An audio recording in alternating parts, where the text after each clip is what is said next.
Hello student, I am Arvind Misra, your English teacher. Now I am going to teach you the second chapter of class 5, Godfrey Gordon Gustavus Gore by William Bratty Rands. यह एक poem है।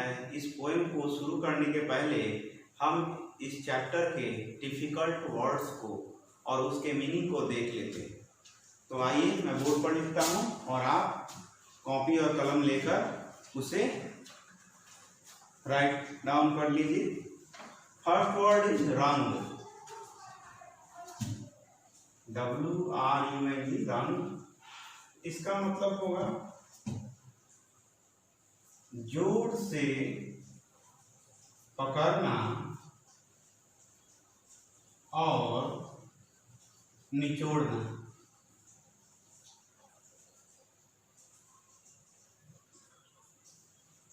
दूसरा word है boy, एक ऐसा वस्तु जो समुद्र में तैरता है तथा उसे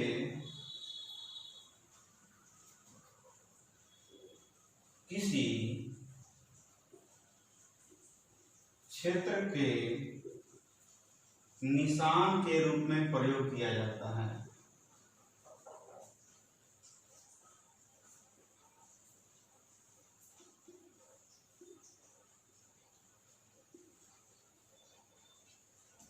अब आते हैं थर्ड वर्ड है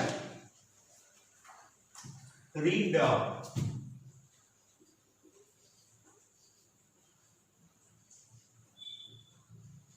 इसका मतलब होगा बिखरे हुए वस्तुओं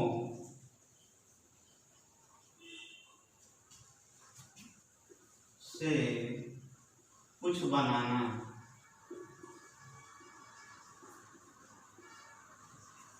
अगला वर्ड है शटर।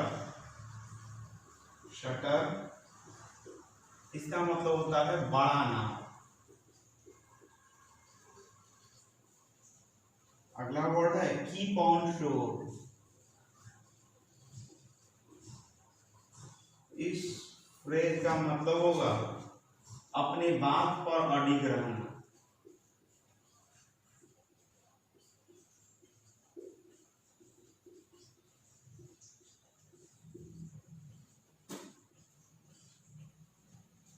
फिर अगला फ्रेज है प्लेग इज शोर।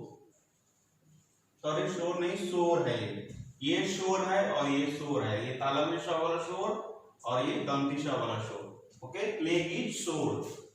इसका मतलब होगा अफवाह जो तेजी से फैलता हो।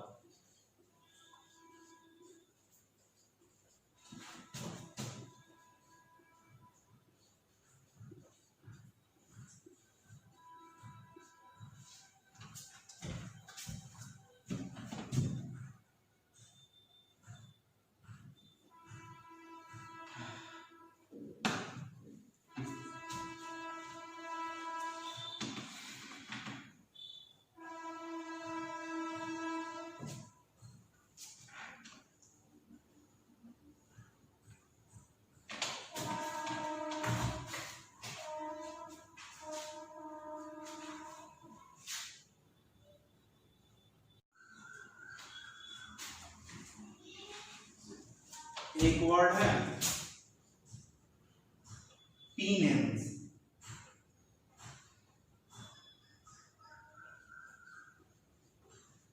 इसका मतलब होगा दंड। चलिए इसे लिख लीजिए।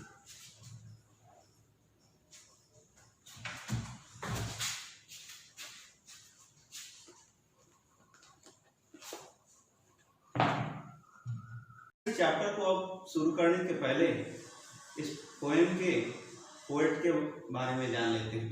विलियम ब्राइटी रैंड्स 1823 में जन्मे और जिनकी मृत्यु 1882 में हुई। उनका जन्म चेल्सी वेस्ट लंदन में हुआ था। एक ब्रिटिश राइटर थे। वह एक छोटे से दुकानदार के बेटे थे। उन्होंने सेकेंड हैंड बुक स्टॉल से किताबें लेकर अपनी ज्ञान अर्जित किया, क्योंकि उनके पास खरीदने के लिए बुक नहीं थे, खरीदने के लिए पैसे नहीं थे ताकि वो बुक खरीद सके। उनको नर्सरी राइम्स के पोएट के रूप में भी जाना जाता है। उनका पोएम, उनकी कहानी अलग अलग नाम, अलग अलग पेन नेम जैसे कि हेनरी हॉलबीच और मैथ्यू ब्राउन के नाम से भी छपा। उनके कुछ प्रसिद्ध पोएम हैं great, wide, beautiful, wonderful world, topsy turvy world and the cat of cat.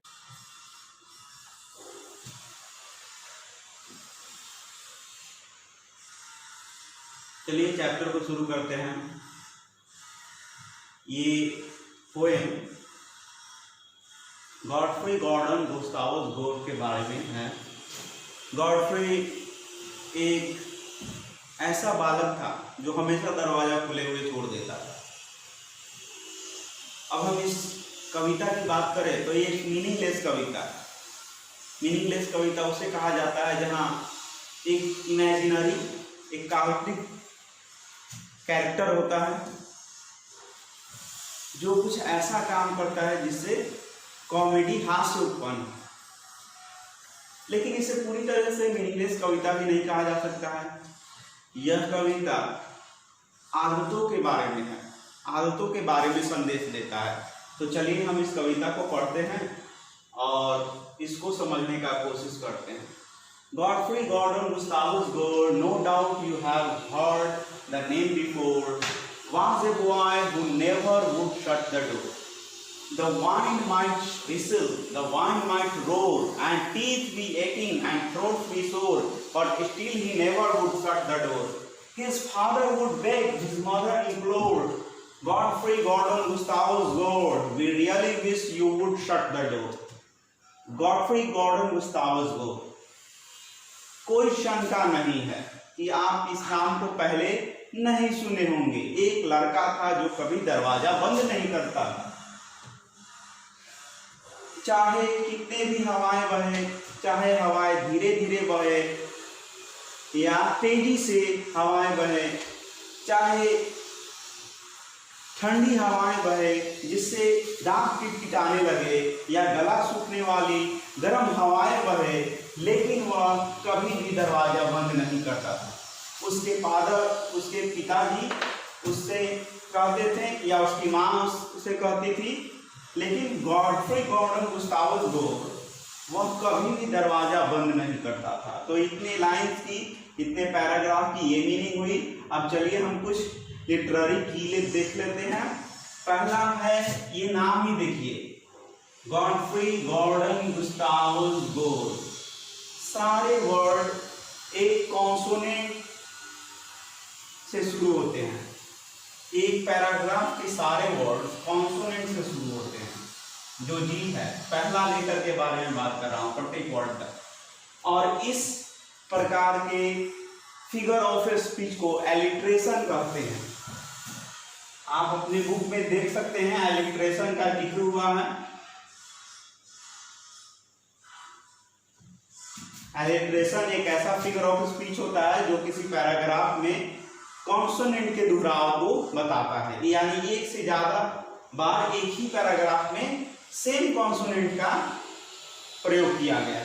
तो चलिए, इतना पैराग्राफ हो गया। अब हम आगे वाली पैराग्राफ का अर्थ समझाने की कोशिश करेंगे।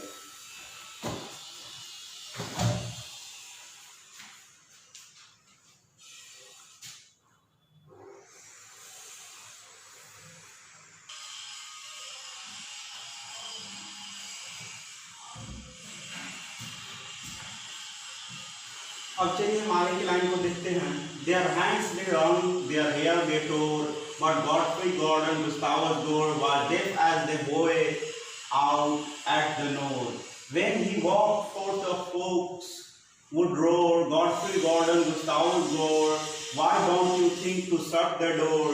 They rigged up a shutter with soil and ore and threatened to pack off Gustavus Gore on a voyage of penance to Singapore. उसके हाथ बांध दिए जाते थे या उसके बाल काट दिए जाते थे, लेकिन गुस्तावोस का ऐसा बहरा रहता था जैसे मानो कोई वस्तु समुद्र में दूर तैर रही हो।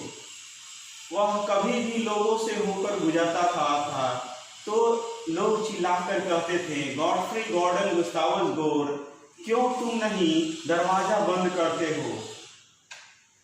वे उसे एक छोटी सी नाव में और चप्पू के को देकर उसे धमकाएं कि हम गुस्तावस तुम्हें दंड के रूप में सिंगापुर जाकर छोड़ देंगे, सिंगापुर तुम्हें भेज देंगे।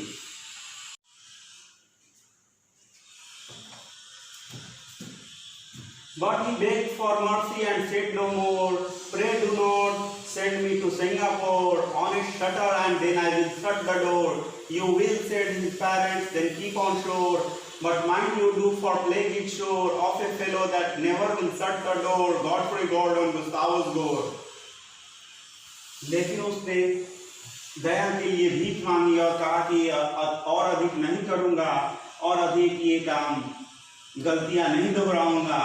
उसने क्षमा मांगा, उसने प्रार्थना किया कि उसे सिंगापुर न भेजा जाए। वो अब हमेशा दरवाजा बंद करेगा और उसे एक बड़ा नाव में डालकर सिंगापुर न भेजा जाए।